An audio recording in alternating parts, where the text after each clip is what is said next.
Hello दोस्तों, मैं मोहित जैन। मेरे यूट्यूब चैनल मैथ्स बाय मोहित जैन में आपका हार्दिक स्वागत है। देखिए, जैसा कि आपको पता है कि आज परसेंटेज की 2 क्लासें डल चुकी हैं। आज अपनी तीसरी क्लास है, जिसके अंदर हमने कल लास्ट टाइप पढ़ी थी, तो लास्ट क्लास में हमने लास्ट टाइप पढ़ी थी, उसी को कंटिन्यू कर रहे हैं। उसके अंदर शायद मेरे अकॉर्डिंग आपके 16 क्वेश्चन तक हो चुके हैं सॉल्व। ठीक है, मैंने 15 क्वेश्चन अभी छुड़ाया है, उसको मैं बाद में बताऊंगा। मुझे पता है कि वो टाइप जैसे ही आएगी आगे, उस टाइप के साथ मैं 15 क्वेश्चन भी आपको करा दूंगा। ऐसा कोई प्रॉब्लम नहीं है, 15 क्वेश्चन ईजी है, लेकिन वो आगे की वाली टाइप पर डिपेंड है। ठीक है, इसलिए अभी छोड़ दिया है। आगे हम क्वेश्चन करते हैं 17 और 18। देखिए, आज की क्लास में 17-18 क्वेश्चन करते हैं। देन उसके बाद आज हमारी टाइप सेकंड स्टार्ट हो जाएगी। देखिए, टाइप जो सेकंड है बहुत इंपॉर्टेंट है। टाइप सेकंड को पढ़ना बहुत ज़रूरी है, क्योंकि बहुत सारे स्टूडेंटों को ये जो मिश्रण वाले सवाल होते हैं, इनमें बहुत डाउट रहता है और कई बच्चे इन सवालों को बहुत लंबे तरीके से करते हैं। तो मैं इनका आज आपको बिल्कुल एक शॉर्ट एंड स्वीट तरीके से आपको क्वेश्चन कराने वाला हूँ। ठीक है, तो आप इस पूरी क्लास के साथ बने रहिए और वीडियो को लाइक शेयर करते रहिए, और जिन्होंने चैनल को सब्सक्राइब नहीं किया है वो सब्सक्राइब कर ले। देखिए बच्चों, आप बताते रहे कि मेरा जो पढ़ाने का तरीका है वो अच्छा है या बेकार है। जो भी जैसा भी आपको लगा, एवरेज है, गुड है या बेटर है, बेस्ट है, जो भी आपको अच्छा लगे, जो भी लगा, उसके अकॉर्डिंग आप कमेंट भी करते रहे, ताकि मेरा हौसला बढ़ता रहे, जिसके साथ मैं आपको आगे की क्लासें, अपनी जो क्लासें चल रही हैं, इनको कंटिन्यू रखें अपन। ठीक है, और आप सभी ये भी मुझे कमेंट करके बताएं कि सभी बच्चे कौन कौन से एग्ज़ाम की तैयारी कर रहे हैं। अगर बच्चे आप केवल रेलवे की कर रहे हैं तो मैं रेलवे के अकॉर्डिंग पॉइंटों को लेते चलूँगा, रेलवे के अकॉर्डिंग टॉपिक लेके चलेंगे, रेलवे के अकॉर्डिंग सिलेबस लेके चलेंगे। ठीक है, और अगर आप एसएससी सीजीएल प्री मेंस की तैयारी कर रहे हैं या 10+2 की तैयारी कर रहे हैं, तो मैं उस लेवल को भी ही लेके चलूँगा। ठीक है, तो अब स्टार्ट करते हैं अपन। बातें कम काम ज़्यादा, जैसा कि मैं आपको हर बार बोलता हूँ कि ये दोनों के साथ लागू है, आपके साथ भी और मेरे साथ भी। ठीक है, तो स्टार्ट करते हैं। 17वां क्वेश्चन, किसी नगर की जनसंख्या, एक नगर है, उसकी जो जनसंख्या है वो बेटा है 1,89,000। कितनी है बेटा? 1,89,000 है। यदि 4/9 पुरुष है, क्या लिखा है इसने?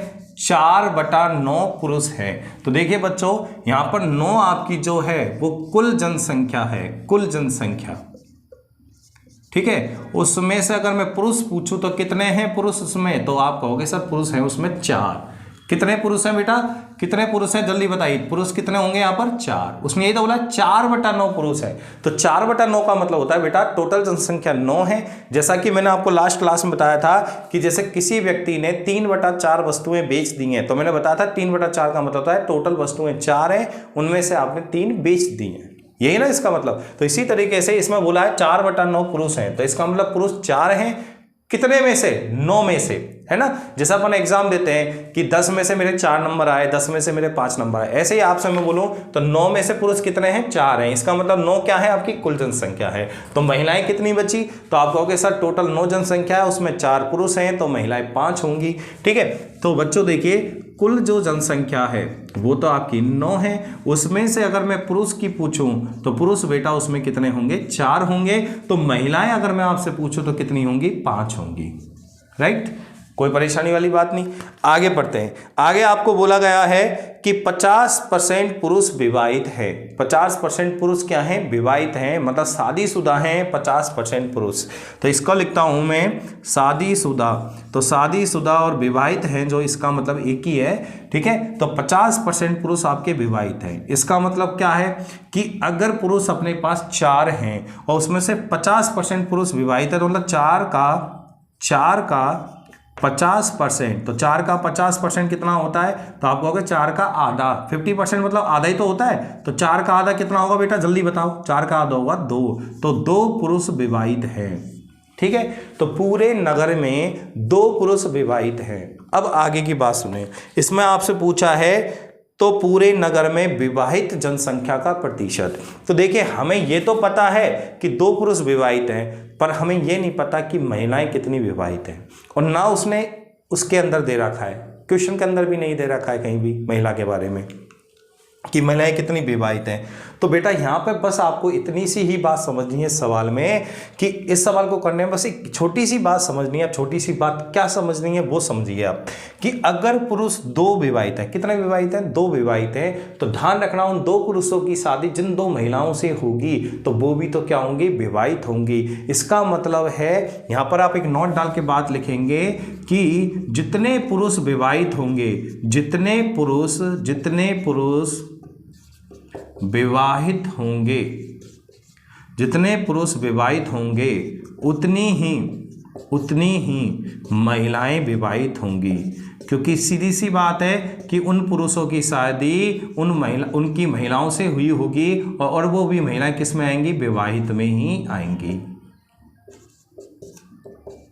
तो ये बात आप याद रखेंगे कि जितने पुरुष विवाहित हैं उतनी ही महिलाएं विवाहित होंगी। तो बताओ कितने पुरुष विवाहित हैं, तो आप कहोगे सर दो पुरुष विवाहित हैं, तो महिलाएं भी दो ही विवाहित होंगी, क्योंकि इन्हीं दो पुरुषों की शादी इन दो महिलाओं से हुई होगी। राइट, ठीक है, ऐसा हुआ होगा। अच्छा, अगर मान लो अपनी जैसे गांव की बहन बेटी है, वो बहन बेटी है, उनकी तो शादी हो चुकी है, तो उनकी शादी हो चुकी है तो वो तो दूसरे गांव में चली गई, तो उनकी अब यहाँ पर गिनती नहीं होगी, अब उनकी दूसरे गांव में होगी जहाँ पर उनकी शादी हुई है। ठीक है, हम बात करेंगे कि जो हमारे गांव में लड़कों की शादी हुई है, भाई की, चाचा ताऊ जो भी हैं, तो उनकी जो वाइफ है, जो आई हैं, बहुएं आई हैं गाँव में बन के, उनके बारे में बात होगी केवल। ठीक है, तो ध्यान रखना, अगर पुरुष आपके दो विवाहित हैं, अगर दो भाई विवाहित हैं, तो दो भाइयों की शादी दो महिलाओं से हुई होगी, तो वो दो महिलाएं भी क्या होंगी, विवाहित होंगी। तो इसका मतलब है कि जितने पुरुष विवाहित होंगे उतनी ही महिलाएं विवाहित होगी। ठीक है, ये बात आप अच्छे तरीके से समझ लें। ठीक है, आगे भी ये अगले क्वेश्चन में भी यही लॉजिक आपका लगने वाला है और आपका आंसर आने वाला है। अब आपसे पूछा है कि पूरे नगर में विवाहित जनसंख्या का प्रतिशत बताओ। मतलब आपसे पूछा है कि पूरे नगर में कितने लोग विवाहित हैं, कितने लोग विवाहित हैं। तो मुझे बताओ, दो पुरुष विवाहित हैं और दो महिलाएं विवाहित हैं, तो टोटल कितने विवाहित हो गए? तो आप कहोगे सर 4 लोग विवाहित हो गए। टोटल कितने विवाहित हो गए? 4। कितने में से? तो आप कहोगे सर 9 में से। तो 9 में से 4 विवाहित हो गए। इसको आपको परसेंटेज में बदलना है तो किससे गुना कर देंगे? 100 से गुना कर देंगे। ठीक है, आप कहोगे सर इसको कैसे बदलें? तो बेटा यहाँ गुणा भाग मत किया करो, तो फिर क्या किया करो? तो वो चीज को मैं बता देता हूं। जैसे मैंने कहा नीचे क्या दिख रहा है आपको? 9। नीचे क्या दिख रहा है आपको? 9। आपने अगर मेरी परसेंटेज की पहली क्लास देखी है, तो आप एक ही बार में समझ जाओगे मैं क्या समझाना चाह रहा हूं। नीचे आपको दिख रहा है 9 और मैंने कहा था 1/9 होता है 11 सही 1/9% होता है। और यहां पर देखिए 4/9 है, इसका मतलब है इसको मैंने किससे गुना कर रखा है बेटा? 4 से गुना कर रखा है। और 4 से गुना करते हैं तो 4/9 किसके बराबर हो जाएगा? तो आप कहोगे सर 44 सही 4/9%। देखिए गुना कर लीजिए, तो 4 से गुना करेंगे तो 4/9, यहाँ पे 4 से गुना करो तो 11 4 44, 4 एकम 4, तो 44 सही 4/9%। ये हमारे सवाल का आंसर होगा। ठीक है बेटा, इसमें जो मैं लॉजिक सिखाना चाह रहा हूं वो लॉजिक ये है कि इसके अंदर जो लॉजिक सिखाना चाह रहा हूं वो सुनना क्या है कि यहां पर ये जो रियल डेटा है, कौन सा डेटा है? ये रियल डेटा है, इसको काम में लेने की जरूरत नहीं है। और अगर आप इसको काम में नहीं लोगे तो भी हमारा आंसर आ जाएगा। और देखिए आप आ भी गया है।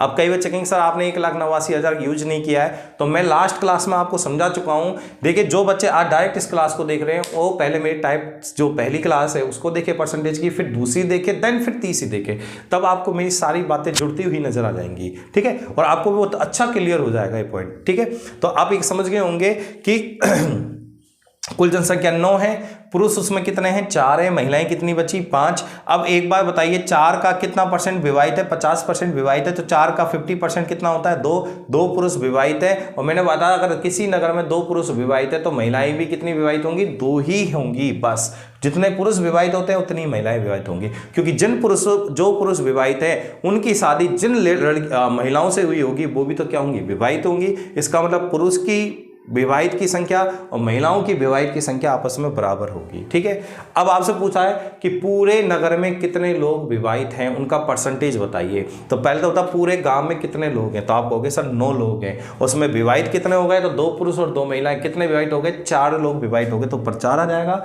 4/9 गुणा में 100। गुणा 100 क्यों करते हैं? परसेंटेज में उत्तर निकालने के लिए। आप नहीं भी करोगे तो 4/9 आप डायरेक्ट चेंज कर सकते हो, कितने के बराबर होता है? 44 सही 4/9% के। अगर आपने मेरी पहली क्लास देखी है तो आपको ये एक ही बार में क्लियर हो गया होगा। ठीक है। अब नेक्स्ट देखिए आपका, अगर फिर भी कोई डाउट है तो आप वीडियो को वापस रिपीट करें, आपको एक ही बार में क्लियर हो जाएगा वैसे तो, लेकिन फिर भी कोई कमी रह जाती है तो आप सेकंड टाइम भी इसको एक बार देख लें। अब देखिए हम अगला क्वेश्चन देखते हैं। अगला क्वेश्चन हमारा क्या है, अगला क्वेश्चन है आपका, एक नगर की जनसंख्या 39,893 है। कितनी है? 39,893 है। एक नगर की जनसंख्या 39,893 है, जिसमें से 28/41 पुरुष हैं। 28/41 पुरुष है। 28/41 क्या है आपके? पुरुष। इसका मतलब है 41 आपका पुरुष है, ठीक है, और 41 आपकी कुल जनसंख्या है, और उसमें पुरुष कितने हैं? तो आप कहोगे सर 48 है, राइट, 28 है। तो आपकी कुल जनसंख्या तो हो गई 41, और बेटा पुरुष कितने हो गए? उसमें से 28 हो गए। अब 41 में से हम 28 को घटा देंगे तो आपकी महिलाओं की जनसंख्या आ जाएगी, और महिलाओं की जनसंख्या कितनी आ जाएगी? तो आप कहोगे सर 41 में से 28 को घटा दीजिए। 41 में से आप 28 को घटा देंगे तो आपकी महिलाओं की संख्या आ जाएंगी बेटा 13। तो महिलाएं कितनी होंगी? उसमें 13 होंगी। अब आगे पढ़िए, उसमें बोला है पुरुषों का 14.2/7% विवाहित है। तो पुरुष कितने विवाहित हैं? तो आप कहोगे सर 14.2/7% क्या है? विवाहित हैं। विवाहित है मतलब क्या है? शादीशुदा है। तो कितने लोग शादीशुदा हैं? पुरुष की बात कर रहा है अभी वो। पुरुष कितने विवाहित हैं? तो आप कहोगे 14.2/7%। और मैंने आपको पढ़ाया था कि 14.2/7% कितने के बराबर होता है? तो आप कहोगे सर 1/7 के। तो आप क्या करोगे? 28 का 1/7 निकालेंगे, तो 28 का 1/7 कितना आएगा बेटा? 4 आएगा। इसका मतलब है 4 पुरुष विवाहित हैं। और मैंने आपको एक बात अभी जस्ट पिछले सवाल में समझाई थी कि जितने पुरुष विवाहित है उतनी ही महिलाओं की संख्याएं भी क्या होंगी? विवाहित होंगी।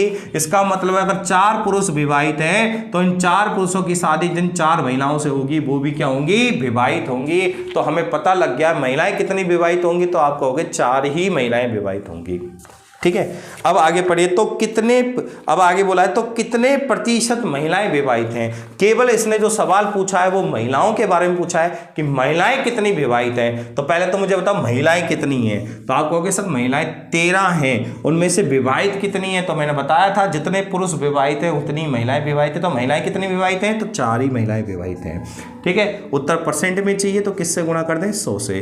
तो ये हो गया बेटा 400/13। भाग दे लीजिए आराम से। 13 तिया 39, कितना बच गया? 1, 10 हो गए। 10 में भाग नहीं जाएगा, भाग ना जाने की 0 लगेगी, तो आएगा आपका आंसर 30 सही 10/13%। ये हमारे सवाल का आंसर है। केवल उसने महिलाओं का परसेंटेज पूछा है, किसी और का नहीं पूछा। उसने ये नहीं पूछा कि महिलाओं का टोटल जनसंख्या से कितना विवाहित है, ऐसा नहीं पूछा। उसने केवल पूछा महिलाएं कितने % विवाहित हैं। तो महिलाएं हैं कितनी? 13, उसमें से 4 विवाहित है। तो 13 नीचे आ जाएगा, 4 ऊपर आ जाएगा, गुणा में क्या कर देंगे? 100, ठीक है। अब कई बच्चे कहेंगे सर इसको 4 ऊपर 13 क्यों नीचे लिखते हैं? बेटा कभी भी आप है ना ऐसा थोड़ी लिखते हो कि 13 ऊपर लिख दिया 4 नीचे लिख दिया, ऐसा थोड़ी लिखते हैं, नहीं लिखते। क्योंकि आपके 4 में से 13 नंबर आते हैं, 13 में से 4 नंबर आते हैं। तो आप कहोगे टोटल में से, टोटल कहाँ लिखा जाता है? नीचे 13 होगा, उसमें से जितने नंबर आपके आए हैं वो ऊपर होंगे, ठीक है। तो कितने विवाहित हैं? तो उसमें 13 में से 4 विवाहित हैं, तो 4 ऊपर आएगा, ठीक है। तो गलत नहीं उतारे, ये सही है बिल्कुल, इसको उतारें आप, ठीक है। आगे बढ़ते हैं इसमें, ठीक है। इसके साथ आपकी ये टाइप फर्स्ट जो है कंप्लीट होती है। अगर आपको थोड़ा कम समझ में आई है, अगर जो बच्चे पहली बार ये परसेंटेज यूट्यूब से पढ़ रहे हैं डायरेक्ट, उन्होंने कहीं ऑफलाइन क्लासे कहीं भी इंस्टीट्यूट पे नहीं ली है, तो वो सबसे पहले देखिए, सबसे पहले वो एक बार तो उन्होंने पढ़ लिया है तो उसको वो दोबारा वापस रिवाइज करे, ठीक है बच्चों। ठीक है, बार बार रिवाइज करोगे देन आपका 1-2 बार में जैसे क्लियर नहीं होता है तो आप दूसरी बार वीडियो देखोगे तो आपको समझ में आ जाएगा, है ना। सेकंड टाइम में आ जाएगा अगर आप पहली बार ही पढ़ रहे हैं तो, ठीक है। अगर आपने थोड़ा बहुत पहले पढ़ रखा है तो देन मेरी बातें आपको एक ही बार में समझ में आ रही होंगी। देखिए बच्चों, अगला सवाल जो आपका आता है, अगला जो सवाल है आपका, अगला सवाल को हम पढ़ते हैं। देखिए अगला सवाल जो है वो अगली टाइप के साथ है।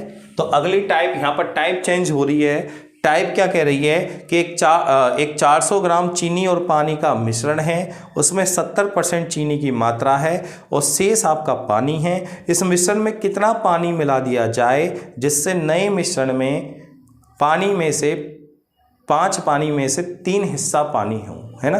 तो वो चीज़ें मैं अभी आपको समझाऊंगा, ये क्वेश्चन क्या कहना चाह रहा है, क्या नहीं कहना चाह रहा, ठीक है। इस चीज़ को मैं यहाँ रख देता हूँ अभी साइड में, और अब चीज़ को प्रैक्टिकली हम समझते हैं। देखिए बच्चों, प्रैक्टिकली क्या है, जब भी मिश्रण का सवाल आवे परसेंटेज में, तो आपको करना कैसे है, मैं आपको करने का तरीका बता रहा हूँ। कोई मैं आपको ट्रिक नहीं सिखा रहा, कोई मैं कुछ नहीं सिखा रहा, मैं तो सिर्फ एक एग्जाम्पल दे रहा हूँ। उस एग्जाम्पल के अंदर मेरा कंसेप्ट छुपा हुआ है, वो छुपे हुए कंसेप्ट को मैं अंदर से निकाल के बाहर रख दूंगा आपके सामने, और जैसे ही मैं निकाल के बाहर रखूंगा आपके सवालों के आंसर चुटकियों में आने लग जाएंगे, ठीक है। चाहे आप इससे पहले कर पाते या नहीं कर पाते, या आपको डाउट था नहीं था, सारा कुछ क्लियर हो जाएगा। तो पहले आप एग्जाम्पल देखिए।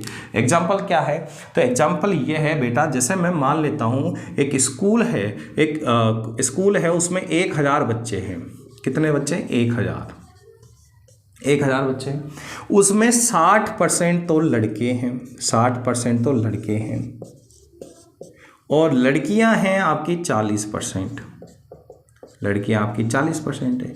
इसका मतलब क्या है, लड़के हो गए 600 और लड़कियां हो गई 400। यस या नो? सही है। 1000 बच्चे हैं, 1000 का 60% 600 होता है, 1000 का 40% 400 होता है, ठीक है। तो 600 लड़के हो गए, 400 लड़कियां हो गई। और ये जो बच्चे हैं, बच्चे का मतलब ये क्या है, मिश्रण है। मिश्रण है, किसका मिश्रण है? तो आप कहोगे सर लड़के और लड़कियों का मिश्रण है। कितना है लड़के और लड़कियों का मिश्रण? कितना है? 1000। उसमें लड़के कितने हैं? 600। लड़कियां कितनी हैं? 400, ठीक है। अब मैं क्या करा, मैंने क्या किया, मैं 200 लड़कियां और ले आया। कितनी लड़की ले आया? 200 लड़की और ले आया स्कूल में। 200 लड़कियों का मतलब क्या हो गया? एडमिशन हो गया। 200 लड़की और आ गई। कितनी लड़की आई हैं? 200 और आई हैं अलग से। मैं बात कर रहा हूं अलग से कितनी लड़कियां आई हैं, तो आप कहोगे सर अलग से 200 लड़कियां आई हैं। इसका मतलब है अब सब कुछ बदलेगा नहीं बदलेगा? बदलेगा, काफी चीजें बदलेंगी। देखिए अब पहले 1000 बच्चे थे, तो 200 लड़की और आ गई, तो कितने बच्चे हो गए? 1200। तो 1200 आपका नया मिश्रण हो गया। हो गया मिश्रण, नया मिश्रण है ना ये, ठीक है। अब इसमें देखिए कितनी लड़की आई? 200 लड़की आई। पहले कितनी लड़की थी? 400। तो अब कितनी लड़कियां हो जाएंगी? 600 लड़की हो जाएंगी। 600 लड़की हो जाएंगी। और मैं पूछूं लड़के कितने होंगे, तो लड़के भी कितने होंगे बेटा? 600 ही होंगे। लड़के भी 600 ही होंगे, ठीक है। लड़के भी 600 होंगे, ठीक है भाई। 600 लड़के है ना, 600 लड़के हैं, वो तो लड़के हैं। और हमने अलग से क्या लाए हैं? लड़की लाए हैं। तो लड़की हो गई 400 प्लस 200, कितनी लड़कियां हो गई? 600 लड़कियां हो गई। इसका मतलब है 50% लड़के हैं और 50% ही क्या है? लड़कियां हैं। अब आप एक चीज देखिए, सब चीज बदल गई, सब चीज बदल गई, लेकिन एक बात नहीं बदली। वो क्या नहीं बदली? वो नहीं बदली लड़कों की मात्रा। लड़के पहले भी 600 थे और अभी भी कितने हैं? 600। देखिए उनका परसेंटेज तो बदल गया है, लेकिन उनकी मात्रा नहीं बदली। मात्रा मतलब क्वांटिटी में वो कितने थे वो नहीं बदला। तो क्वांटिटी यहाँ पर लड़कों की कितनी है? 600। यहाँ भी कितनी है मात्रा? लड़कों की 600 ही है। और देखिए यहाँ लड़कियाँ कितनी है? 400। देखो यहाँ लड़कियाँ कितनी है? 600। बदल गई है। यहाँ पर मिश्रण कितने का था? 1000 का। यहाँ मिश्रण कितना का? 1200 का। इस कुल मिला के बात आपको अब समझनी क्या है वो समझा देता हूँ मैं आपको एक ही बार में। यदि हम लड़कियाँ मिलाई, हमने अलग से क्या मिलाई? लड़कियां मिलाई। अगर हमने अलग से लड़कियां मिलाई तो ध्यान रखना लड़कों की मात्रा बराबर होगी, ठीक है। और अगर हम अलग से मिलाते लड़के तो किसकी मात्रा बराबर होती? लड़कियों की मात्रा बराबर होती। बस ये छोटी सी बात समझनी है। अब यही चीज़ हम चाय चीनी में लगाएं, चाय चीनी वाले सवालों में लगाएं। यदि मान लो हम चाय चीनी का मिश्रण है, उसमें हमने अलग से मिलाई है चीनी, तो ध्यान रखना चाय की मात्रा बराबर होगी। और अगर हमने अलग से चाय मिलाई है तो चीनी की मात्रा बराबर होगी, ठीक है। ये चीज़ है बस एक, ठीक है। अगर ये भी आपको एग्जाम्पल समझ नहीं आया है तो मैं एक और एग्जाम्पल आपके सामने लेता हूँ। एक और एग्जाम्पल क्या है वो समझना, आप ढंग से समझना। जैसे मान लीजिए कि मैं मेरे घर पे चाय बना रहा हूँ, मैं मेरे घर पे चाय बना रहा हूँ, और बेटा यहाँ पर जब मैं चाय बना रहा हूँ, देखो चाय बना रहा हूँ मैं, आप ठीक है, चाय की केटली है, ओ सॉरी वो क्या कहते हैं इसको अपन चायदान बोलते हैं ना, चाय बनाते हैं यहाँ पे।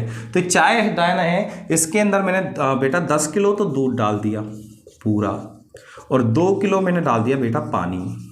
अब बताओ मिश्रण कितने का बनेगा? तो आप कहोगे सर 12 किलो का मिश्रण बनेगा। सही है, 12 किलो का मिश्रण बनेगा, राइट। 12 किलो का मिश्रण बन गया, ठीक है। अब मैं चाय बना रहा हूँ भाई अपने घर पे। अब क्या हुआ कि जो भी बच्चा मेरी वीडियो देख रहा है वो सारे बच्चे मेरे घर पे आ जाते हैं अचानक। अब अचानक आपके घर पे बहुत सारे लोग आ जाते हैं, तो आप क्या करते हो, भाई उनको चाय तो पिलानी पड़ेगी ना। तो आपने क्या करा, 2 किलो पानी और मिला दिया।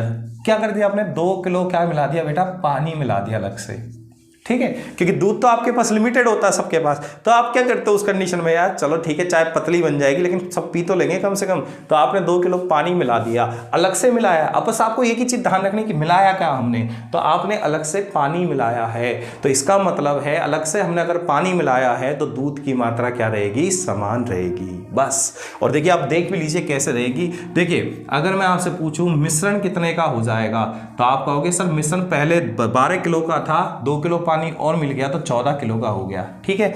और पानी कितना हो जाएगा, तो 2 पहले से था, 2 और मिला दिए तो कितना पानी हो जाएगा, 4 किलो पानी हो जाएगा।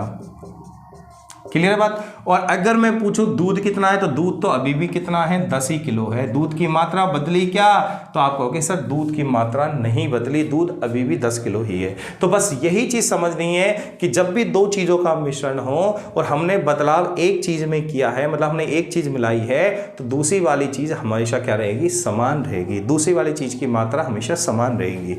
बस इतनी सी बात आपको समझनी है, ठीक है। ओके बच्चों, यहाँ पे हमने क्या मिलाया, पानी मिलाया है, इसका मतलब है दूध की मात्रा समान रहेगी। और वो आप देख भी पा रहे हैं दूध की मात्रा समान रहेगी, ये कॉमन सेंस की बात है। बस इतना सा आपको ये कंसेप्ट सीखना है।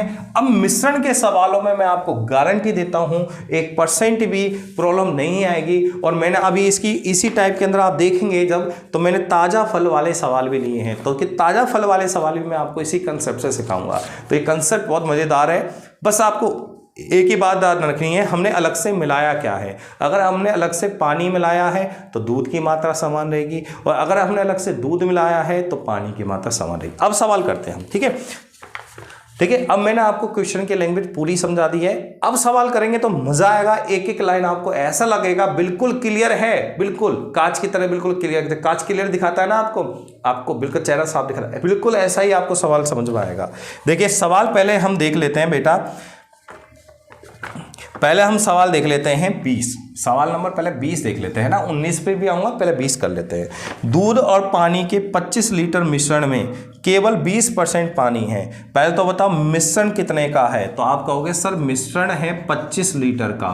कितने लीटर का है बेटा, 25 लीटर का मिश्रण है। 25 लीटर का आपका मिश्रण है और उसमें पानी कितना है केवल, तो पानी आपका कितना है, 20% है। अगर बेटा पानी 20% है तो दूध कितना होगा, क्योंकि दूध पानी का मिश्रण है ना, तो दूध कितना होगा, 80% होगा। ये कॉमन सेंस से हम लिखेंगे, ठीक है।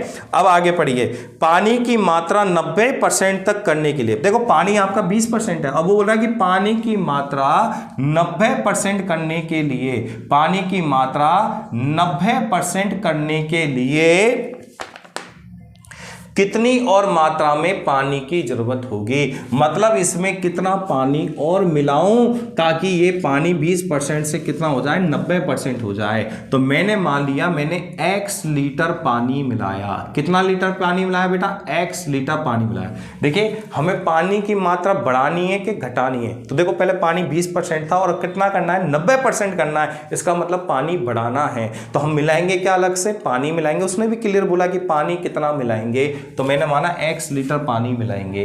अगर x लीटर पानी मिलाएंगे तो नया मिश्रण क्या बनेगा, तो देखो नया मिश्रण जो आपका बनेगा वो बनेगा, पहले से कितना है 25 है और उसमें हमने x लीटर पानी मिला दिया तो हो जाएगा 25 + x। कितना हो जाएगा, 25 + x। अब कई बच्चे कहेंगे सर 25x होगा ना, अरे बेटा गुणा में है ये, इसका मतलब क्या होता है, गुणा, बीच में गुणा का चिन्ह है, ठीक है। लेकिन गुणा थोड़ी होगा, जब हम कोई चीज मिलाते हैं तो वो ऐड होती है या गुणा होती है, तो आप कहोगे सर ऐड ही तो होगी भाई। 20 लीटर मिश्रण है, उसमें हमने 2 लीटर पानी मिला दिया तो कितना मिश्रण हो गया, 22 हो गया। तो आपने प्लस किया कि गुणा किया, तो आप कहोगे सर प्लस किया, तो क्या प्लस करेंगे, ठीक है। अब बात समझनी है आपको, अब रटना नहीं है, रटने का सिस्टम ही नहीं है इस चैनल पर, रटने वाला सिस्टम ही नहीं है, आपको पूरा समझना है। और पूरा समझ गए ना, मैं आपको गारंटी दे रहा हूं आप कोई सी भी बुक उठा लेना, कोई से भी नोट्स उठा लेना, आपको एक ही बार में आपसे निकलने लग जाएंगे सवाल। बस इस सीट का आपने परसेंटेज की अगर ये सीट कंप्लीट ईमानदारी से पढ़ ली, एक एक तरीके से पढ़ ली और एक एक चीज समझ के पढ़ी, तो मैं आपको गारंटी दे रहा हूं आप किसी चीज, किसी भी इंस्टीट्यूट की सीट उठा लीजिए या आप किसी भी बुक को उठा लीजिए, आप परसेंटेज के सवाल बिल्कुल आराम से कर पाएंगे। ठीक है, अब मुझे तो पानी 90% है, तो मुझे बताइए दूध कितना होगा वहां पर, तो दूध होगा मात्र 10%। अब हमें समझना क्या है, पहले तो हमने पूरा सवाल समझा है, अभी तक हमने सवाल ही लिखा है केवल समझ के। ठीक है, तो अब आपको समझना यह है हमने मिलाया क्या, हमने मिलाया बेटा पानी। अगर हमने अलग से पानी मिलाया है तो इसका मतलब है दूध की मात्रा क्या होगी, समान होगी। तो आप क्या करेंगे, दोनों तरफ से दूध निकालकर बराबर कर देंगे। तो कैसे करेंगे, यहां पर कितना मिश्रण है 25 और दूध की मात्रा कितनी है 80% है, तो 25 का 80%। ठीक है, बराबर होगा, यहाँ पर मिश्रण कितना है 25 + x, तो यहाँ भी दूध ही निकालेंगे, ध्यान रखना यहाँ भी दूध का 10%, तो दोनों को क्या कर दें बराबर। क्योंकि मैंने आपको एक बात समझाई थी, जब भी दूध और पानी का मिश्रण हो और हमने अलग से पानी मिलाया है तो दूध की मात्रा समान होगी, तो दूध बराबर कर दिए मैंने। अब काट दो बस, 100 से कट गया बेटा 100, 0 से कट गया आपकी 0, 25 अट्ठे हो गए 200 और 200 बराबर हो गया 25 + x। तो मुझे बता दीजिए x का मान कितना आ जाएगा, तो x का मान 200 में से 25 गए तो कितना आ जाएगा 175 लीटर आ जाएगा। 175 लीटर आपका आंसर है, 175 लीटर आपका आंसर है प्यारे बच्चों। ठीक है, बस यही समझना है, एक छोटी सी बात समझनी है, मैंने आपको एक ही बार बताई, आप तो बस ये देखिए मिलाया क्या, तो हमने मिलाया पानी, तो दूध को बराबर कर दो, और अगर यहाँ दूध मिलाते तो पानी को बराबर करते। बस इतना सा कंसेप्ट है, कोई लंबा चौड़ा नहीं है, कोई कहे कि लंबा चौड़ा नहीं है, बिल्कुल ठीक है।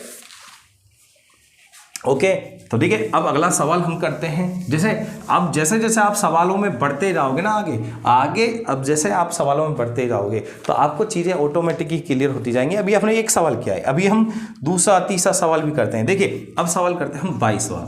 ठीक है, देखिए मैं नंबरिंग ऐसे ऊपर नीचे इसलिए कर रहा हूँ कि वो मुझे पता है कि आपको कैसे पढ़ाना है। ठीक है, अगर आपको पता होता है कि पढ़ना कैसे, तो आप खुद ही पढ़ लेते, नौकरी लग जाते ना अब तक तो ठीक है। तो आप ये देखिए, तो मैं बताता हूँ इस तरीके से आप पढ़ते चलिए, आपको अपना आप समझ में आएगा सारा। पढ़िए, 300 ग्राम घोल है। घोल का मतलब होता है बेटा मिश्रण, घोल का मतलब मिश्रण ही होता है, मिश्रण बोलो या घोल बोलो एक ही बात है। कितने ग्राम का है, 300 ग्राम का है। उसमें बेटा चीनी कितनी है, तो आप कहोगे सर चीनी 30% है, और चीनी अगर 30% है तो पानी कितना होगा, तो पानी आपका होगा 70%। क्लियर है भाई। अब आगे पढ़ते हैं, इसमें आगे बढ़ते हैं। उसमें कितनी चीनी और मिलाई जाए, क्या मिलवा रहा है हमसे क्या मिलवा रहा है, पढ़ो आप खुद। उसमें कितनी चीनी और मिलाई जाए, तो मैंने मान ली x ग्राम चीनी मिलाई जाए, x ग्राम चीनी मिलाई जाए। कितनी चीनी मिलाई जाए, x ग्राम चीनी। ठीक है, अगर आपको नहीं दिखाई दे रहा तो मैं यहां लिख देता हूं सीधा कि कितने ग्राम चीनी मिली, x ग्राम चीनी हमने मिलाई। चीनी मिलानी है ना, उसने बोला है कितनी चीनी मिलाऊं, तो मैंने मान ली x ग्राम चीनी मिलाई, और x ग्राम चीनी मिलाई तो नया मिश्रण बन गया, नहीं बन गया, बिल्कुल बन गया। और देखिए नया मिश्रण क्या बना, पहले से कितना था 300, और उसमें हमने x ग्राम चीनी मिला दी तो होगा 300 + x। अब आपको क्लियर है, प्लस आएगा बीच में। ठीक है, अब 300 + x। आगे पढ़िए क्या लिख रहा है, उसमें आगे लिखा है कि इसमें कितने ग्राम चीनी और मिलाई जाए ताकि नए मिश्रण में 50% चीनी हो जाए। तो चीनी कितनी हो जाए बेटा, 50% ही चीनी हो जाए। अगर चीनी 50% हो जाएगी तो पानी भी कितना हो जाएगा, 50%। अब अभी तक तो बेटा मैंने केवल सवाल लिखा है और सवाल की लैंग्वेज को क्लियर किया है, एक एक पॉइंट। अगर कुछ भी समझ में नहीं आया आप मुझे बिल्कुल कमेंट कर सकते हैं, बता सकते हैं, मैं अगले जो लेक्चर होगा आपका, अगली क्लास होगी उसमें उस चीज को आपको क्लियर कर दूंगा। ठीक है, अब आगे देखिए, तो कितने ग्राम चीनी मिलाई मैंने, x ग्राम चीनी मिलाई। अब आप ये देखिए अलग से क्या मिलाया, तो अलग से मैंने चीनी मिलाई है, तो मैं किसको बराबर करूंगा बेटा, पानी को बराबर कर दूंगा। तो बस सीधी सी बात यही है, चीनी मिलाते तो पानी बराबर, पानी मिलाते तो चीनी बराबर। तो यहां भी हम देख रहे हैं चीनी मिलाई है तो पानी को बराबर कर दो, यहां से पानी निकालो तो 300 का कितना परसेंट, 70%, और यहां से पानी निकालो 300 + x का कितना परसेंट, 50%। दोनों को बराबर किया, काटेंगे पीटेंगे, आंसर आ जाएगा 2 0 से 2 0 कट गई, 50 एकम 50, और 50 छिक्की कितने होते हैं 300। अब गुणा कर लें आप, 42 420 बराबर 300 प्लस x, 300 का आप इधर ले आइए तो 120 ग्राम आपका आंसर है। तो मैंने अलग से कितनी चीनी मिलाई, तो आप कहोगे सर 120 ग्राम चीनी आपने अलग से मिलाई। ओके, तो आपको बात समझ में आ रही होगी, कंसेप्ट समझ में आया। मैंने पहले आपको एग्जांपल इसलिए लिए थे कि मैंने ध्यान रखना, आपको पहला एग्जांपल लिया था कि हमने 200 लड़कियां लेके आए हैं, तो इसका मतलब लड़कों की मात्रा बराबर होगी। अगर हम अलग से पानी मिलाते हैं तो दूध की मात्रा बराबर होगी, दूध मिलाते हैं तो पानी की मात्रा बराबर होगी। यहाँ पे हमने चीनी मिलाई है तो चाय की, चीनी मिलाई है तो पानी की मात्रा बराबर होगी, और अगर पानी मिलाते तो चीनी की मात्रा बराबर होती। ठीक है, नेक्स्ट क्वेश्चन देखिए, नेक्स्ट क्वेश्चन देखिए आपका बेटा, नेक्स्ट क्वेश्चन है आपका सवाल नंबर आपका 23। देखिए 23 पढ़िए, 12 लीटर घोल में, तो घोल कितने का है, घोल मतलब मिश्रण कितने लीटर का, 12 लीटर का है। 12 लीटर का घोल है, उसमें चीनी कितनी है, 4% है, चीनी आपकी 4% है। क्लियर है भाई, चीनी 4% है। घोल को गर्म करके वाष्प द्वारा 2 लीटर पानी उड़ा दिया। देखिए हमने क्या करा, उस घोल को गर्म किया। अब जब भी हम घोल को गर्म करते हैं, वो गर्म होता है तो वो पानी वाष्प बन के क्या हो जाता है, उड़ जाता है। तो यहाँ पर पानी उड़ गया मतलब माइनस हो गया। कितना उड़ गया, तो 2 लीटर पानी उड़ गया। तो यहाँ पर हमारा 2 लीटर पानी क्या हो गया, माइनस हो गया। 2 लीटर पानी क्या हो गया, माइनस हो गया। भाई क्या उड़ेगा, जब भी हम घोल को गर्म करेंगे तो चीनी तो उड़ती नहीं है बेटा, चीनी कभी नहीं उड़ती। ध्यान रखना, अगर आपने कभी पानी और चीनी को गर्म किया है तो देखिए पानी पहले वाष्प बनकर उड़ जाता है, और लास्ट में जब है ना देखा होगा वो काला पड़ जाता है बर्तन, तो वो क्या होती है, चीनी की वजह से काला पड़ता है। पानी तो उड़ गया पूरा का पूरा वाष्प बन के, तो क्या रहा बर्तन में, केवल चीनी रह जाती है। तो ध्यान रखना, जब भी हम किसी भी घोल को गर्म करते हैं तो उसमें से केवल पानी उड़ता है। ध्यान रखना, तो कितना पानी उड़ गया, 2 लीटर पानी उड़ गया मतलब माइनस हो गया, और माइनस हो गया तो नया घोल बन गया। और नए घोल में अगर मैं आपसे पूछूं तो कितना मिश्रण रह गया, 12 में से 2 गया तो कितना बचा, 10 लीटर बचा। कितना बचा, 10 लीटर बचा।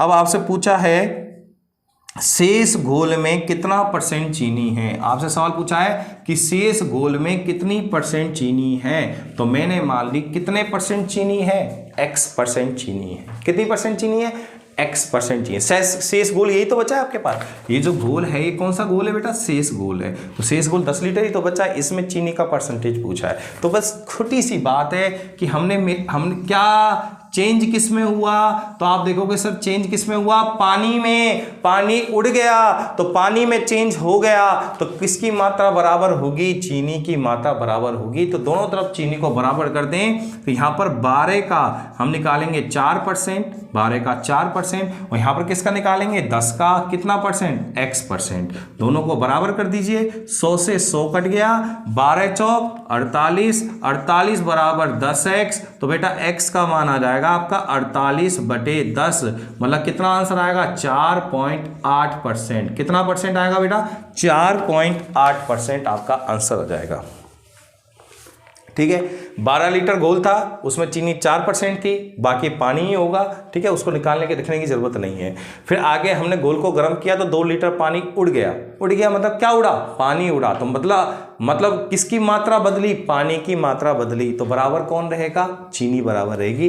तो यहाँ से चीनी का %, यहाँ से चीनी का %, दोनों को बराबर कर दिया, आंसर आ गया काट पीट के। ठीक है, अगला सवाल आपकी तरफ जो है आ रहा है। अगला सवाल आपका सवाल नंबर कौन सा है बेटा, 24। सवाल नंबर आपका 24 है, 24। ठीक है, आज हम ये पूरी कंप्लीट टाइप पढ़ेंगे, मतलब आज हम 27 तक पूरे सवाल पढ़ लेंगे। ठीक है, फिर 27 से पढ़ने के बाद फिर अगली टाइप हमारी स्टार्ट होती है चीनी के मूल्य में वृद्धि कमी वाली, वो उसको हम नेक्स्ट क्लास में पढ़ेंगे। हाँ, आज जो हम पढ़ेंगे वो 27 तक पूरे सवाल पढ़ेंगे एक एक करके। आगे बढ़िए, आगे 24वां सवाल है। क्या है 24वां सवाल, क्या कह रहा है, 24वां सवाल कह रहा है कि 50 किलोग्राम शीशे और टिन के मिश्रण में 60% शीशा है। तो पहले तो बताओ मिश्रण है, इसके अंदर कितने का मिश्रण है, 50 किलो का मिश्रण है। 50 किलो का मिश्रण है, यही ना 50 किलो का मिश्रण है, उसमें आपका जो सीसा है वो बेटा कितना परसेंट है, 60% सीसा है। तो बताओ टिन कितनी होगी, तो टिन इसमें होगी आपकी 40%। आपको निकालने की जरूरत नहीं है, वैसे ही पता है कोई भी चीज 100% होती है, उसमें 60% सीसा है तो 40% टिन बची, ठीक है। तो मिश्रण कितने का है, 50 किलो का। अब आगे पढ़िए, इस मिश्रण में कितना सीसा मिलाया जाए, तो बताओ इसमें क्या मिलाना है हमें, सीसा। तो इस मिश्रण में मैंने कितना सीसा मिलाया, x किलो, कितना किलो मिलाया, x किलो सीसा मिलाया। क्या मिलाया बेटा हमने, सीसा मिलाया। क्लियर हो रहा है। देखिए सवाल की लैंग्वेज को आप पढ़ोगे, ढंग से समझोगे तो सब कुछ इसमें लिखा होता है, मैं अपने मन से कुछ भी नहीं लिखता हूं, ठीक है। इस मिश्रण में कितना सीसा मिलाया, तो कितना सीसा मिलाया हमने, x किलो सीसा मिलाया। तो नया मिश्रण बन गया, नहीं बन गया, नया मिश्रण बन गया। और नया मिश्रण कितने का बना, तो आप कहोगे सर 50 + x का, कितने का, 50 + x का, राइट। अब बताइए उसमें नया मिश्रण, अच्छा नए इस मिश्रण में कितना सीसा मिलाया जाए ताकि नए मिश्रण में 75% सीसा हो जाए। कितना सीसा हो जाए बेटा, 75% सीसा हो जाए। अब बेटा 75% अगर सीसा हो जाएगा तो टिन कितनी बचेगी, तो टिन बचेगी 25% ही बचेगी। अब आपको मैंने कहा था बस कुछ भी नहीं समझना, आपको एक ही चीज समझनी है कि हमने अलग से मिलाया क्या, हमने अलग से मिलाया बेटा सीसा। अगर हमने अलग से सीसा मिलाया है तो टिन की मात्रा क्या रहेगी, समान रहेगी। किसकी मात्रा समान रहेगी बेटा, टिन की मात्रा। तो यहां से टिन निकालो तो 50 का कितना परसेंट, 40%। और यहां पर टिन निकालो बेटा तो 50 + x का कितना परसेंट, 25%।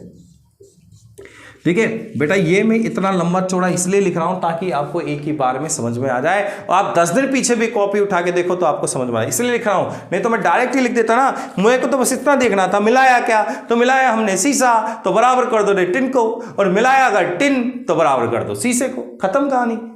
बस आपको यही तो करना, आप शॉर्टकट बना लेना आप अपने हिसाब से।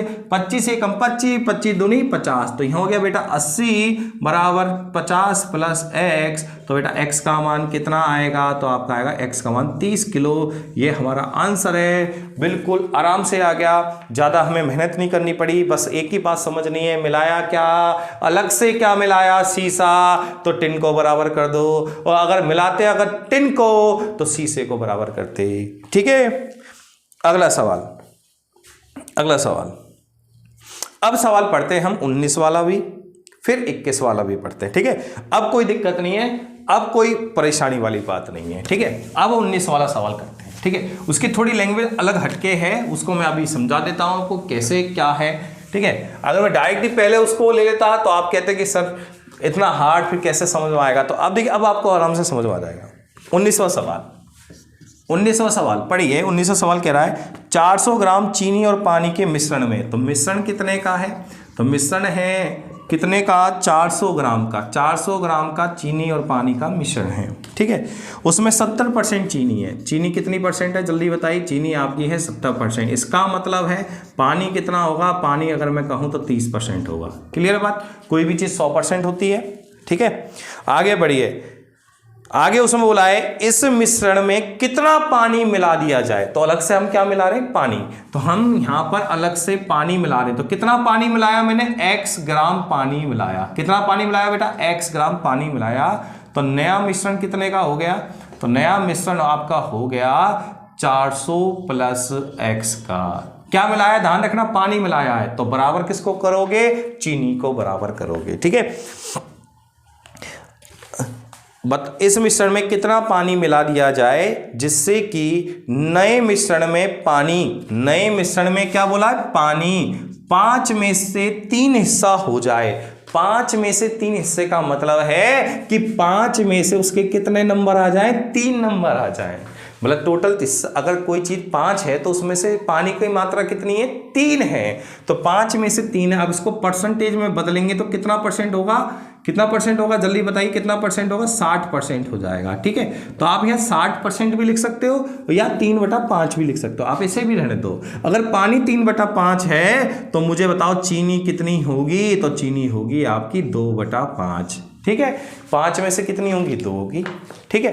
अब देखिए सवाल करते हैं, हमने क्या मिलाया है बेटा, पानी मिलाया है। हमने अलग से पानी मिलाया है तो किसको बराबर करेंगे, चीनी को बराबर करेंगे। तो कर दीजिए बराबर चीनी को। तो 400 का कितना परसेंट, 70%, ठीक है बच्चों। और यहाँ पर देखिए 400 प्लस एक्स का, 400 प्लस एक्स का कितना परसेंट, 2/5, 2/5। अब काटना पीटना आपका है, आप अपने हिसाब से काटें। 2 जीरो से कितनी जीरो, 2 जीरो कट गई। और काटो तो 2 एकम 2 और 2 दूनी 4 कट गए। अब देखिए 70 दूनी कितने होते हैं, 140 होते हैं। 140 बराबर, अच्छा ये 5 भाग में है ना, बटे में ना, तो यहाँ पे जाके किस में आएगा, गुणा में। तो गुणा कर दो इसको, गुणा 5 बराबर 400 प्लस एक्स। अब इसको गुणा भाग कर सकते हैं हम, 14 पंजे 70, 700 आ गया। 700 बराबर 400 प्लस एक्स। तो बेटा एक्स का मान कितना आ जाएगा, 300 आ जाएगा। तो 300 ग्राम हमें अलग से क्या मिलाना है, पानी मिलाना है।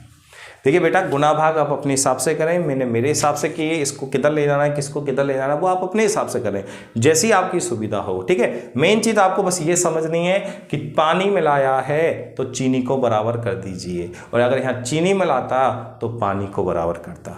ओके बच्चों, ओके बच्चों, ठीक है। हाँ ना बताते रहे, हाँ ना देखिए कमेंट में आप बता देना कि हाँ सर बहुत अच्छे तरीके से आपने कंसेप्ट समझाया, अब हमें क्लियर है। जब भी दो चीज़ों का मिश्रण हो, मैं बार बार एक ही बात बोल रहा हूँ, जब भी दो चीज़ों का मिश्रण हो, जैसे मान लो दूध का और पानी का, ठीक है, 2 चीज़ों का मिश्रण है और हमने अलग से दूध मिलाया तो दूध ही तो बदलेगा, ठीक है। तो बराबर कौन रहेगा, पानी रहेगा, बस, क्योंकि पानी पर कोई इफेक्ट नहीं पड़ा। आगे देखिए, आगे देखिए, आगे सवाल है बेटा आपका, सवाल नंबर आपका है 21 बेटा। हाँ 21 नंबर जो सवाल है इसकी भी स्पेशल बात है। देखिए ये जो ताज़ा फल वाला सवाल आता है ना, इसको तो बहुत बच्चे कंफ्यूज होते हैं। मिश्रण के तो फिर भी कर लेते हैं, लेकिन ताज़ा फल वाले सवालों को कर ही नहीं पाते। देखिए ताज़ा फल वाले सवाल को भी मैं बिल्कुल इसी तरीके से समझाऊंगा, आपको कुछ नया नहीं बताऊंगा कि आप सोचो कुछ नया बताने वाले हो, कुछ नया नहीं, सिर्फ यही कंसेप्ट। अब देखिए क्या है, ताजे फल में 90% पानी है। एक ताज़ा फल है अपने पास, ये ताज़ा फल है, इसमें 90% पानी है। तो पानी कितना परसेंट है, 90%। अगर पानी 90% है तो उसमें जो गुदा होता है, गुदा, वो गुदा कितना परसेंट होता है, 10% होगा। जैसे मैं बताऊं आपको, जैसे आप मौसमी का जूस पीते हैं तो मौसमी आपने डाली मशीन में, तो उसमें पानी जो जूस होता है वो तो पानी तो होता है, एक तरीके से बोल सकते हैं अपन। तो जो जूस जो होता है उसको हम पानी बोल सकते हैं, वो तो पानी है। और बाकी जो कचरा बचता है उसको हम गुदा बोलते हैं। तो गुदा कितना है आपका, 10% है। आगे बढ़िए, सूखे फल में 50% पानी है। तो मुझे सूखा फल भी नहीं पता कितना है, तो सूखा फल में बस इतना बोला है 50% पानी है। पानी कितना है बेटा, 50% पानी है। और पानी अगर 50% है तो गुदा भी कितना होगा, 50% ही होगा। कितना होगा बेटा, गुदा 50% ही होगा। अब आगे बढ़िए, उसमें क्या बोला है, 50 किलोग्राम ताजे फल में से कितना है ताजा फल, 50 किलो ताजा फल है। 50 किलो ताजा फल में से कितना सूखा फल प्राप्त किया जा सकता है, कितना सूखा फल, तो कितने के लिए हम क्या मान लिया, x मान लिया। कितना सूखा फल प्राप्त किया जा सकता है, तो मैंने मान लिया x किलोग्राम, ठीक है। अब बेटा ये सवाल की लैंग्वेज तो मैंने पूरी लिख दी है, लैंग्वेज आपको मैं समझता हूं पूरी क्लियर होगी। ताजा फल है, उसमें पानी 90% है, तो गुदा कितना बचा, 10%, ये हमने दिमाग से लिखा। फिर सूखे फल में कितना पानी है, 50% है, तो गुदा भी कितना होगा, 50% ही होगा। अब आपसे बोला है 50 किलोग्राम ताजे फल में से, मतलब ताजा फल कितना है, 50 किलो है, उसमें से कितना सूखा फल प्राप्त किया जा सकता है, मैंने मान लिया x किलोग्राम सूखा फल प्राप्त किया जा सकता है।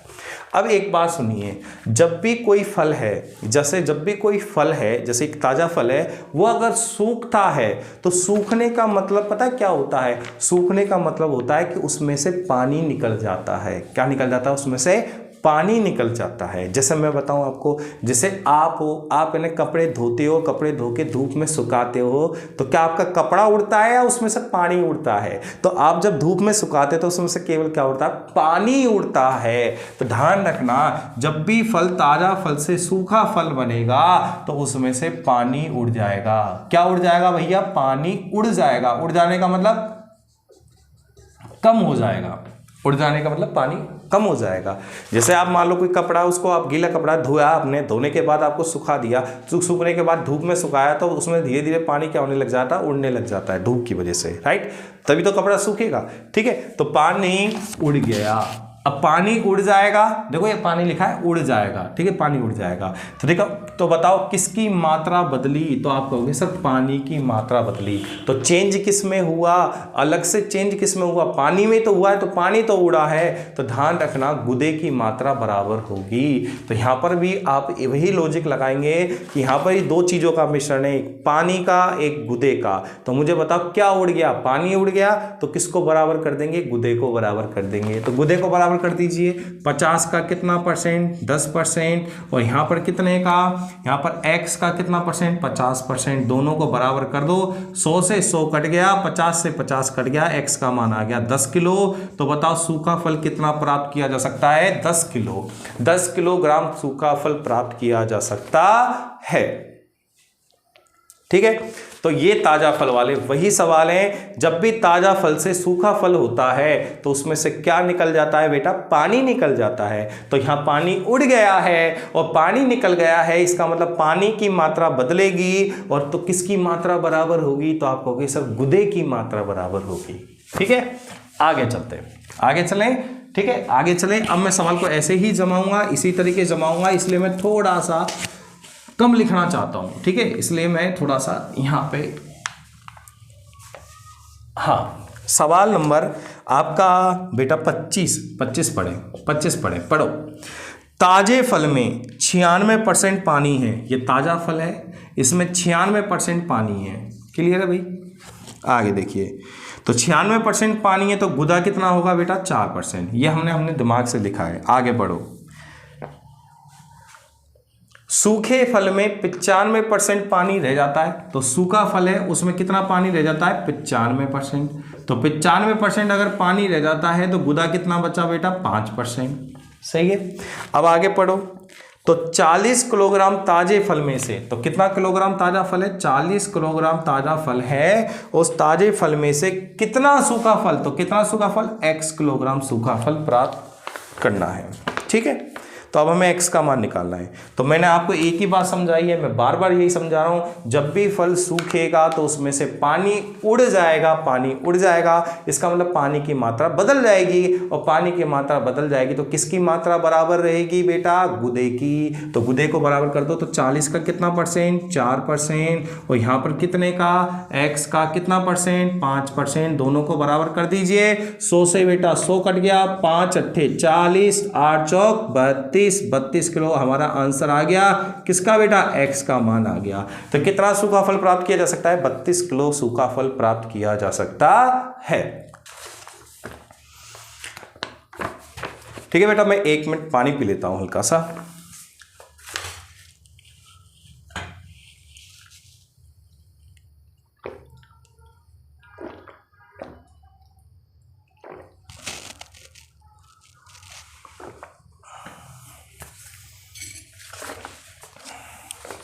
अगला सवाल देखते हैं। अगला सवाल देखिए, तरीका यही रहेगा, सवाल सारे ऐसे ऐसे हो जाएंगे सारे। सवाल नंबर आपका 26, सवाल नंबर 26 पढ़िए। ताजे फल में 68% पानी है, ताजा फल है, इसमें पानी कितना है, 68% है। क्लियर है भाई, आगे पढ़ें। सूखे फल में 20% पानी है, तो सूखे फल में पूछूं कितना पानी है, तो 20% है। अब 20% अगर पानी है तो गुदा हुआ 80%, और 68% पानी है तो गुदा हुआ 32%। ठीक है, ये हम अपने दिमाग से लिखेंगे। 100 किलोग्राम ताजे फल में से, तो ताजा फल कितना किलो है, 100 किलो है, तो 100 किलोग्राम ताजे फल में से कितना सूखा फल प्राप्त किया जा सकता है, तो कितना सूखा फल, x किलो। बेटा जरूरी नहीं है, वैसे मैंने सीट में जो सवाल लिए हैं उसमें ये दे रखा है, ये पूछा है, ऐसा भी हो सकता है आपको ये दे दे और ये पूछ ले, लेकिन तरीका नहीं बदलेगा, तरीका यही रहेगा और ऐसा ही करना है वो भी सवाल। ठीक है, तो क्या उड़ गया बेटा, पानी उड़ गया। पानी उड़ जाने का मतलब पानी की मात्रा बदल गई, और पानी की मात्रा बदल गई, जब भी फल सूखता है तो पानी उड़ जाता है, मतलब पानी की मात्रा बदल जाती है, और पानी मात्रा बदल जाएगी तो किसकी मात्रा समान रहेगी, तो आप कहोगे सर गुदे की मात्रा समान रहेगी। ठीक है, अगर आप भूल जाते हो, आपकी बुद्धि गजनी है, 15 मिनट में आप भूल जाते हो, मतलब 15 दिन में आप भूल जाते हो, तो ये नोट डाल के लिख लेना कि जब भी फल सूखता है तो उसमें से पानी उड़ जाता है, और जिसका मतलब यह है कि उसकी पानी की मात्रा बदल गई है, तो गुदे की मात्रा नहीं बदलेगी, गुदे की मात्रा समान रहेगी। तो समान कर दो गुदे को, तो यहाँ गुदा 100 का कितना परसेंट, 32% है, और यहाँ पर कितने का, x का कितना परसेंट है गुदा, 80%। काटा पीटी करें, 100 से कट गया बेटा 100, अब काटे 20 पंजे 100, सही है, 20 पंजे 100 और 20 चौक 80, सही है। अब 4 एकम 4 और 4 8 32, तो कितना आया बेटा, 40 किलो आपका आंसर आ गया। x का मान कितना आया बेटा, 40 किलो। कितना किलो आया, 40 किलो आपका आंसर आ गया।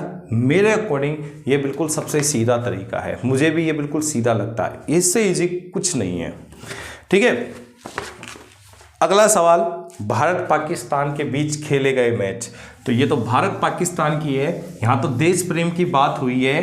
ठीक है, और देश प्रेम में हम अपना प्रेम कहाँ दिखाएंगे भाई, ऑब्वियसली बात है, हम इंडियन हैं तो हम इंडिया को ही दिखाएंगे। ठीक है, कोई दिक्कत नहीं है, पाकिस्तान हमारा बेटा ही है, इंडिया का बेटा हमारे से मतलब इंडिया का बेटा ही है ना, इंडिया में से ही तो निकला है। क्वेश्चन नंबर आपका 27 पढ़े, 27, भारत और पाकिस्तान के बीच खेले गए एक दिवसीय मैचों में पाकिस्तान की सफलता दर 60% है। हमने क्या करा, भारत और पाकिस्तान के बीच में मैच खेले गए, तो हमें पता नहीं है कितने मैच खेले गए, है ना, तो हम मान लेते कितने मैच खेले गए, x मैच खेले गए। कितने मैच खेले गए, x मैच खेले गए। किस किस के बीच में, भारत और पाकिस्तान के बीच में x मैच खेले। कितने मैच, x, हमें पता नहीं है तो x मारेंगे। उसमें पाकिस्तान की सफलता दर, पाकिस्तान की सफलता दर मतलब पाकिस्तान जीता, सफलता मतलब जीता कितने परसेंट में, 60% मैचों में पाकिस्तान जीता। अब इंडिया कितने में जीता होगा, तो आप कहोगे सर इंडिया जीता होगा 40% मैचों में, ये तो कॉमन सेंस की बात है। यदि अगले 30 मैचों में पाकिस्तान भारत से लगातार हार गया, बताओ कौन हारा अब लगातार, यदि अगले 30 मैचों मतलब आगे के जितने 30 मैच हुए, आगे भी कितने मैच हुए, 30 मैच हुए, आगे के जितने भी 30 मैच हुए उस 30 मैच में कौन जीता, बोलोगे सर भारत जीता। कौन जीता, 30 मैच कौन जीता भैया, भारत जीता। 30 मैच भारत जीता लगातार, क्योंकि इसमें लगातार कौन हारा है, पाकिस्तान हारा है, तो जीता कौन होगा, भारत जीता होगा। तो मैं यहां पर लिखूंगा 30 के 30 मैच भारत जीता। अब 30 के 30 मैच भारत जीता, तो मुझे बताओ कुल मैच क्या हो गए, कुल मैच क्या हो गए। पहले मैच कितने खेले थे, पहले कितने खेले थे, x, अब 30 और खेले तो कितने हो गए, x + 30, सही है। अब उसमें भाई आगे पढ़ो, लगातार भारत से लगातार हार गया, कौन हार गया, पाकिस्तान हार गया, तो जीता कौन, इंडिया, जिससे पाकिस्तान की सफलता दर 30% रह जाती है, जिससे पाकिस्तान की सफलता दर गिर गई, कितनी रह गई, 30% रह गई। पहले कितनी थी, 60, अब 30 ही रह गई। तो इंडिया कितने में जीता होगा, तो इंडिया जीता होगा 70% में, सही है, सही है। अब आपसे पूछा क्या है, तो बताओ भारत और पाकिस्तान के बीच कुल मैचों की संख्या कितनी है, मतलब भारत और पाकिस्तान के बीच में कितने मैच खेले गए हैं, उनकी टोटल संख्या आपसे पूछी है। तो मुझे एक बात बताइए, पहले कितने मैच खेले गए थे, x, फिर पाकिस्तान कितने में जीता, 60% में जीता, तो इंडिया कितने में जीता होगा, 40 में। उसके बाद लगातार जो 30 मैच हुए, उसके बाद में और मैच हुए 30, उस 30 मैचों में लगातार इंडिया जीता है, तो कौन हार गया, पाकिस्तान हारा है और लगातार इंडिया जीता है, तो कुल मैच कितना हो गए, x + 30 हो गए। और पाकिस्तान की सफलता दर कितनी रह गई, 30% ही रह गई, पहले 60 थी वो 30 रह गई। ये तो इसने किताब सवाल में ही बोला है। अब इंडिया में कितनी होगी, 70 होगी। अब हमको एक ही चीज समझनी है, अब समझना क्या है, वही मिश्रण है इसमें भी। लगातार कौन जीता? भारत। और जब लगातार भारत जीता है 30 के 30 मैच, तो वो जो 30 पॉइंट मिलते हैं, जीतने पर पॉइंट मिलते हैं ना, एक मैच जीत गया तो 1 पॉइंट मिलेगा। तो 30 के 30 मैच जो हमने जीते हैं वो किसके में काउंट होंगे? इंडिया के में, पाकिस्तान के में? तो आप कहोगे सर 30 के 30 पॉइंट इंडिया के में जुड़ेंगे। सही है, जब आप जीतते हो और आपको 1 पॉइंट मिलता है तो 30 के 30 पॉइंट किसको मिलेंगे? इंडिया को मिलेंगे। इसका मतलब है यहां बराबर कौन रहेगा? पाकिस्तान बराबर रहेगा। तो पाकिस्तान को बराबर कर दो। x का कितना परसेंट बेटा? 60%। और यहां पर पाकिस्तान को बराबर करें तो x + 30 का कितना परसेंट? 30%। बराबर कर दीजिए। अब 100 से बेटा आपका 100 कट गया, 30 दूनी 60 हो गया, तो ये हो गया बेटा 2x। कितना हो गया बेटा? कितना हो गया जल्दी बताइए? ये हो गया बेटा आपका 2x और ये हो गया आपका x + 30। तो मुझे बताइए x को मैं इधर भेज दूं तो x का मान भी कितना आया? 30 आया। इसका मतलब है पहले कितने मैच खेले गए थे? 30, और 30 हमने बाद में खेले, तो टोटल मैचों की संख्या कितनी हो गई? कुल मैच कितने हो गए? तो पहले 30 ही खेले थे और बाद में भी हमने 30 ही खेले हैं, तो टोटल मैचों की संख्या हो गई बेटा 60। तो इंडिया और पाकिस्तान के बीच में कितने मैच खेले गए हैं? 60। अच्छा, यहां पर अब आपको ये दिक्कत आ रही होगी कि सिर्फ पाकिस्तान को बराबर क्यों किया? बेटा पाकिस्तान को इसलिए बराबर किया क्योंकि जो 30 मैच बाद में खेले गए थे उन 30 मैचों में लगातार भारत जीता। तो अब होता क्या है कि जब मैच कोई जीतता है ना, तो उसके अकाउंट में, मतलब उसको 1 पॉइंट मिल जाता है। तो बताओ इंडिया जीता है तो इंडिया को 1 पॉइंट मिल गया।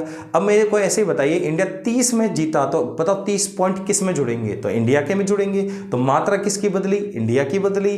तो इंडिया में तो जुड़ रहे हैं तो इंडिया की मात्रा बदली, तो बराबर किसकी रहेगी? पाकिस्तान की रहेगी। तो हमने यहाँ बराबर कर दिया।